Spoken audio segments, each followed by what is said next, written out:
tiada paksaan memeluk Islam. Tiada paksaan memeluk Islam.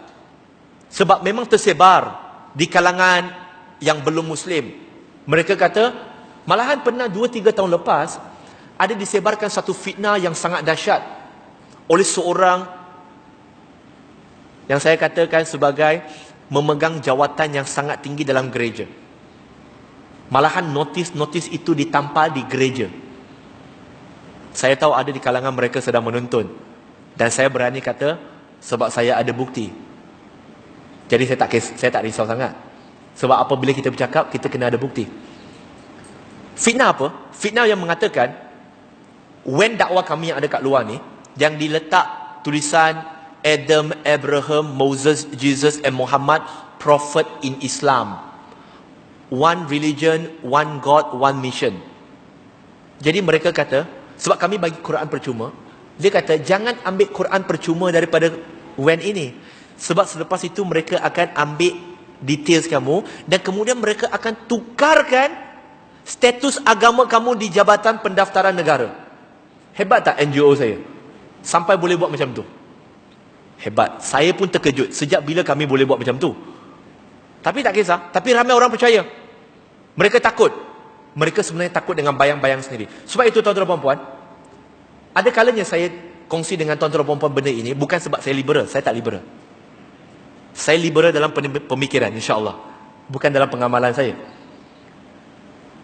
Tuan-tuan dan puan, kita bila bagi Al-Quran terjemahan percuma kepada mereka, mereka mula takut. Sehingga mereka, satu gabungan NGO, MCCBCHST, tersilaplah kalau, ataupun Persatuan Bukan Muslim, Persatuan Agama Bukan Muslim, sebulat suara, hebat ke tak, sebulat suara 3 tahun lepas, mengeluarkan satu statement bersama, mengutuk tindakan kami, memberikan Quran terjemahan, dan meminta kami memperhentikan pengedaran Quran terjemahan. Kerana apa? Atas dasar alasannya, boleh menggugat keamanan dan keselamatan negara. Sejak bila mengedarkan Quran boleh menggugat keamanan dan kesejahteraan negara? Kita pun tak tahu. Dan mereka kata, jangan paksa orang masuk Islam. Ini yang saya nak sebut. Islam tak pernah paksa. Yes, betul. Ada ayat Quran. Surah Al-Baqarah, surah yang kedua, ayat 256. La ikraha fidin. Tiada paksaan dalam agama. Tapi saya nak ceritakan satu kisah yang sangat menarik dalam sirah. Sirah ini, ketika Nabi SAW bersama dengan para sahabat radhiyallahu an sedang berehat di padang pasir, tiba-tiba ada seorang Arab Badui yang bernama Ghaurat Ibn Haris. Ghaurat Ibn Haris, dia menyelinap masuk ketika para sahabat sedang tidur, dan Nabi SAW sedang menggantungkan, dia telah menggantungkan pedangnya di atas pokok. Masuk. Dan apabila masuk, dia ambil pedang Nabi SAW, lalu diletakkan di atas leher baginda. Dan Nabi pun bangun. Bila diletakkan di atas leher Nabi, Ghaurat Ibn Haris ini bertanya kepada Nabi, wahai Muhammad, sekarang siapa yang akan selamatkan kau? Dengan angkuhnya dia kata, siapa yang akan selamatkan kau? Nabi dengan yakinnya, Masya Allah, Nabi kata, Allah. Maka tiba-tiba dia gemetar, dia takut, dan dia menjatuhkan pedang Nabi. Tuan-tuan dan puan, saya nak kita letak diri kita pada situasi Nabi. Tadi Mamat ni, dia ambil pedang kita, letak kat leher kita. Sekarang pedang dia terjatuh, kita dapat ambil pedang tu. Apa kita akan buat? Apa kita akan buat? Cakap terus terang. Oh, bunuh. Nabi SAW, dia ambil pedang tadi, dia letak balik dekat leher Ghaurat Ibn Haris, dan tanya kepada Ghaurat, wahai fulan, sekarang siapa pula yang akan selamatkan kau? Ghaurat Ibn Haris, dia takut mati. Dia kata, tiada. Tak ada orang boleh selamatkan aku. Engkau je. Engkau ni anak yang mulia daripada keturunan yang mulia. Engkau ni orang baik-baik. Biasalah kan. Bila dah dalam keadaan terdesak, semua pun dia sanggup. Lalu, Nabi ajak dia masuk Islam. Kalau begitu, masuklah engkau ke dalam Islam. Bayangkan kalau kita ni dah kena letak pedang Kita okey, kita mesti dah takut mati. Tapi Ghaurah Ibn Haris tak takut. Dia kata tak, aku tak akan masuk Islam. Tuan-tuan dan puan-puan, dari segi undang-undang masa kini, baginda sallallahu, saya nak kita letak dalam konteks Kalau menurut undang-undang pada masa kini, Ghaurah Ibn Haris ini sudah boleh dijatuhkan hukuman bunuh. Tahu kenapa? Bukan kerana dia cuba membunuh Nabi. Kerana kita kena faham, jawatan Nabi waktu itu adalah merupakan presiden sebuah negara. Seperti yang di Pertuan Agong. Bayangkan kalau kita cuba letakkan benda ini, kita kata menderhaka kepada yang di Pertuan Agong pun boleh dijatuhkan hukuman gantung sampai mati. Ini dah letak pedang dekat leher presiden.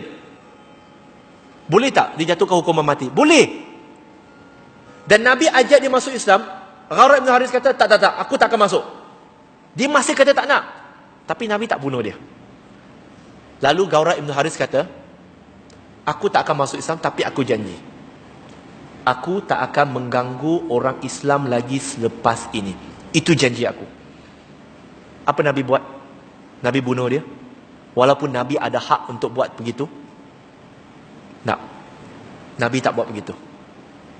Nabi SAW, dah waktu itu, sebab kecoh, sahabat-sahabat semua dah bangun dah pegang senjata. Rasa-rasanya Ghaurah Ibn Haris ni boleh lari kat mana? Tak boleh lari. Nabi kemudian kata dengan Ghaurah, okey, tak apa, engkau pergi. Subhanallah, tuan-tuan dan puan-puan, Nabi yang diugut dengan pedang tadi, Nabi melepaskan orang yang mengugut dia, walaupun orang tu tak masuk Islam.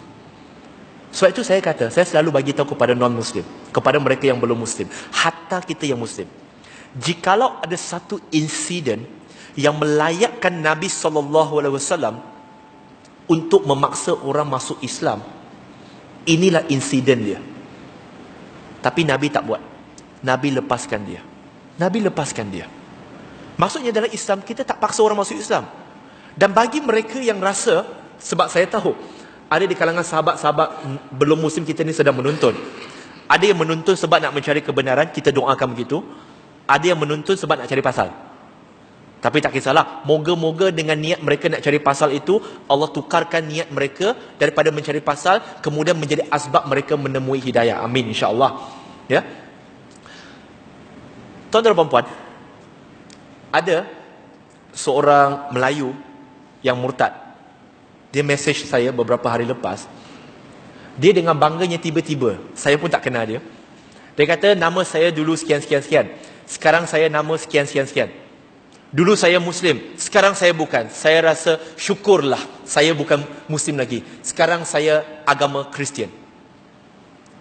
Saya kata, okey, saya pernah berjumpa dengan kamu tak? Dia kata tak pernah. Tapi pernah tak kita berkomunikasi? Dia kata pernah hantar mesej, tapi saya tak ingat sebab tak ada rekod pun. Tak apalah. Lepas tu bila dia cerita, dia kata Islam ni messy lah, suka paksa orang masuk Islam dan sebagainya. Saya kata logik lah. Kalau saya paksa orang masuk Islam, saya nak tanya, apa saya dapat? Dari segi dunia dulu, apa saya dapat? Apa yang saya dapat dengan paksa orang masuk Islam? Biasanya, kalaulah contoh saya nak menipu Tuan Nazir, apa tujuan saya menipu dia? Betul tak? Untuk memberikan kepentingan kepada diri saya, mendapatkan manfaat untuk diri saya, betul ke tak? Sebab saya nak dapatkan duit ataupun posisi sesuatu daripada dia kan? Kerana dia boleh memberikan saya sesuatu kan? Tapi andai kata for the sake of discussion, saya memang tipu dia masuk Islam, tapi selepas saya tipu dia masuk Islam, nak tanya, dalam Islam, orang yang ditipu, konon, saya takut orang dia pergi ambil klip ini saja kata, tengok Firdaus kata boleh menipu orang masuk Islam. Konon saya menipu Tuan Nazir ni masuk Islam. Dan dalam Islam, kalau saya menipu dia masuk Islam, nak tanya, orang yang ditipu masuk Islam ni kena bagi duit kepada saya yang menipu ke, ataupun saya yang menipu dia masuk Islam ni kena bagi duit zakat kepada dia? Siapa yang kena bagi siapa? Saya ke Tuan Nazir? Saya kena bagi duit kan? Betul tak? Mu'alaf qulubuhum termasuk dalam asnaf zakat. So yang akan dapat duit orang yang ditipu ke orang kena tipu? Sama jugalah. Maksud saya, kalau saya menipu dia masuk Islam, Apa saya dapat? Malahan saya kena keluarkan duit untuk bagi kepada dia. Adakah logik kalau saya nak tipu orang tu, saya pula yang kena rugi? Tak masuk akal. Dia kenapa saya nak tipu orang masuk Islam? Kenapa saya nak paksa orang masuk Islam? First, Islam memang tak benarkan saya memaksa orang masuk Islam. Yang kedua, tak masuk akal langsung. Orang nak paksa orang masuk Islam, nak menipu orang masuk Islam, sebab kita tak dapat manfaat dunia pun. Sebab biasanya orang menipu manusia lain adalah untuk tujuan duniawi.